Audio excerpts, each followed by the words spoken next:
Hi guys, how it's going? It's Julian and welcome back to my YouTube channel.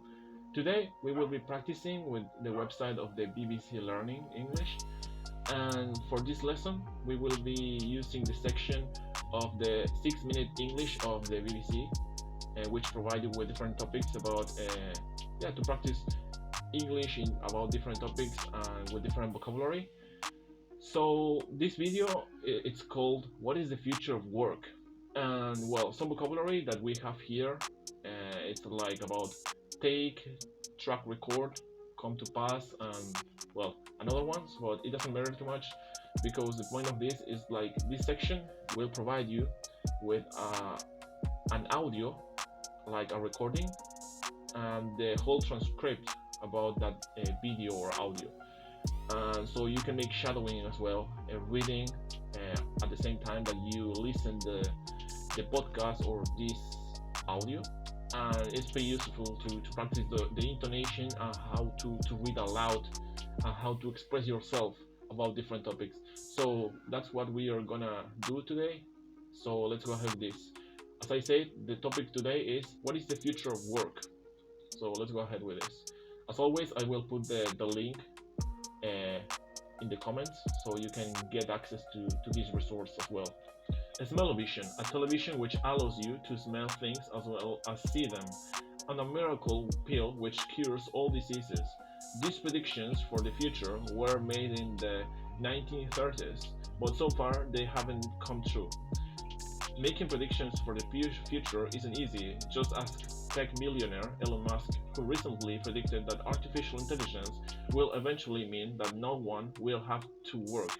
In fact, there have been many predictions about the future of work. For example, that robots will take over most jobs and that everyone will work from home. During COVID, one of these predictions came true. Millions were forced to work from home. So, what will work be like in the future? I guess 52% of the companies plan to continue with a 4-day week.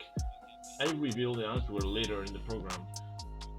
Now, whatever Elon Musk thinks, I've seen it's difficult to make your predictions accurate. Here's Sean Lay, presenter of BBC World Service Program, to Real Story, asking University of Cambridge Professor Brendan Burchell what he thinks about predictions for the future of work. Brendan Burchell, when you look all the predictions that we have made, certainly in your working lifetime, do you take some of the things that are being predicted now with a large pinch of salt? I do. I think we have to be skeptical. I think the track record for economists and other social scientists isn't good when we look. You know, for hundreds of years, 100 years now, people have been predicting that there'll be really quite dramatic reductions in working time, like Elon Musk has just made. And previously those predictions, although we are heading very gradually in that direction, those predictions of very large changes in working time just haven't come to pass. Sean asks if we should take predictions with a pinch of salt. Take something with a pinch of salt is an idiom meaning to doubt that what you've seen told is accurate or likely to come true. For example, if your friend always lies, you take what they say with a pinch of salt. Professor Borchel thinks predictions for the future of work have a bad track record. A track record means all the achievements or failures that someone has had in the past. When it comes to predicting the future of work, most predictions simply haven't come to pass. An old-fashioned way of saying happen or come true. So, are predictions for a future of leisure, relaxing by the pool while robots do all the work, just a dream? Let's hear from Andrew Palmer, business editor of The Economist magazine, talking to BBC World Service Program, The Real Story. I'm not tech dystopian. I don't think that machines or AI are going to get rid of all jobs, but I do worry about a sequencing risk. So there will be some disruption from AI. Some jobs, some professions are at risk, And although economists like to say new jobs will crop up, they won't necessarily be aligned at the same time. There won't be coordination. Andrew is not a dystopian, someone who imagines a nightmarish future of suffering and injustice. He doesn't think AI will get rid of all jobs. To get rid of something means to remove it because you no longer want it.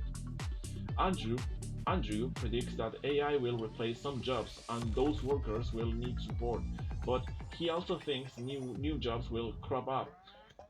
They will appear unexpectedly, and that's exactly the problem. The future is hard to predict because it is so unexpected.